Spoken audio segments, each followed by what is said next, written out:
Comment amnistier une infraction pénale à travers un projet de loi dont la note de présentation et le contenu baignent dans un argumentaire échafaudé sur le déni de la commission de cette même infraction. Comment amnistier une infraction pénale dont les auteurs présumés se tairent dans le déni de sa commission? C'est à cet équilibrisme insensé que se livre le projet de loi portant amnistie des faits en lien avec la démission du président de la République le 18 août 2020, actuellement sur la table du CNT. Si le projet de loi égrène une batterie d'infractions pénales, en aucun moment il ne cite en tant que telle, l'infraction pénale de coup d'État ou d'attentat dont le but est de renverser par la force le gouvernement légal. Des élucubrations dans la note accompagnant le projet de loi.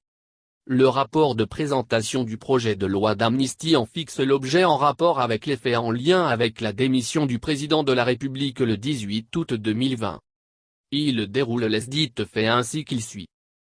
Suite au mécontentement populaire qui a engendré une crise sécuritaire et institutionnelle, les forces armées et de sécurité ont obtenu du président de la République sa démission le 18 août 2020.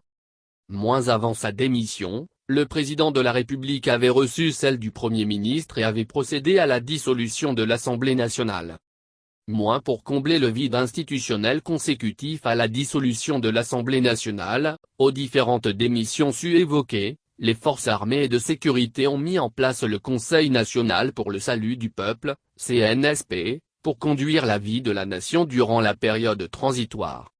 On constate à ce niveau que l'acte fondamental N-001/CNSP du 24 août 2020 qui est l'acte incarnant le coup d'État ou putsch au sens de l'article 121 de la Constitution a été complètement occulté.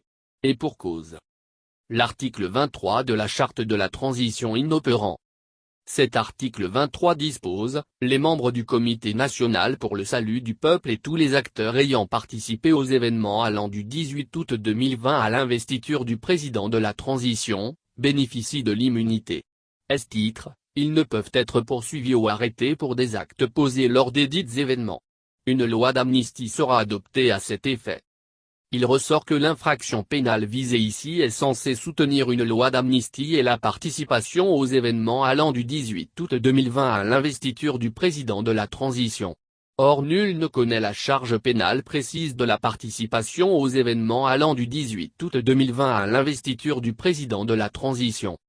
Il est pourtant admis que la loi pénale est d'interprétation stricte et restrictive et qu'il faut de ce fait, s'en tenir à ce que le législateur a entendu lui attacher. Rien de plus, rien de moins. Comment pourrait-on exiger du juge une telle interprétation, si l'infraction pénale elle-même n'est pas identifiée? Quelle est la nature de l'infraction de participation aux événements allant du 18 août 2020 à l'investiture du président de la transition et à quels articles de la Constitution ou du Code pénal malien renvoie-t-elle? L'infraction pénale de coup omise dans la liste énumérative du projet de loi. Les infractions visées dans la série énumérative de l'article 1er du projet de loi d'amnistie sont les suivantes. Mutinerie. Atteinte à la sûreté intérieure de l'État, il s'agit de quels faits criminels liés à cette catégorie? S'agit-il d'attentats et complots contre le gouvernement prévus à l'article 45 du Code pénal, ou s'agit-il de crimes portant atteinte à la sécurité intérieure de l'État ou à l'intégrité du territoire par la guerre civile, l'emploi illégal de la force armée, la dévastation et le pillage public? Atteinte à la sûreté extérieure de l'État, quels faits criminels rentrent concrètement dans cette catégorie en relation avec les événements du 18 août 2020? Opposition à l'autorité légitime. Coups et blessures volontaires. Blessures volontaires. Violence et voies de fait. Menaces de mort. Enlèvement de personnes. Arrestation illégale. Séquestration de personnes. Extorsion et dépossession frauduleuse. Embarras de la voie publique et atteinte à la liberté de travail.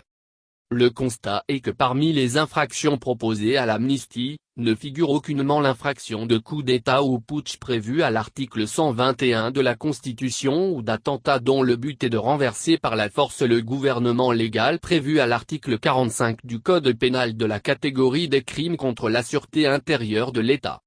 L'article 121 de la Constitution dispose que tout coup d'État ou putsch est un crime imprescriptible contre le peuple malien. L'article 45 du Code pénal range le coup d'État dans la catégorie des crimes contre la sûreté intérieure de l'État en tant qu'attentat dont le but est de renverser par la force le gouvernement légal. En d'autres termes, s'il s'avère que des infractions pénales sont proposées à l'amnistie, il reste que l'infraction pénale de coup d'État ou d'attentat dont le but est de renverser par la force le gouvernement légal, n'est pas visée par le projet de loi d'amnistie. Plus prosaïquement, le projet de loi en l'état n'amnistie personne au regard de l'article 121 de la Constitution et de l'article 45 du Code pénal.